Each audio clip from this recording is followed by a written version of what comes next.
sono Crocco Patrizia, con altre due sorelle rappresento la Crocco SRL, un'azienda nata più di 50 anni fa dai genitori e che noi con tanto sacrificio la stiamo portando avanti.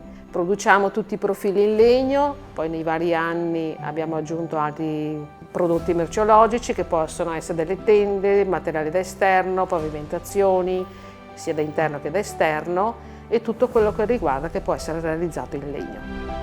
Il corso che ho fatto quest'anno con Confartigianato è stato il maestro artigiano. Mi ha dato la possibilità di crescere sia con il cliente, sia con i dipendenti, sia nell'ambito anche lavorativo all'interno del mio ufficio, perché è quello che mi piace sempre fare, aggiungere sempre cose nuove, sia come bagaglio di esperienze, ma anche cose da imparare, perché non si è mai finito di imparare. La cosa che mi è piaciuta di più specialmente è proprio il rapporto con il cliente.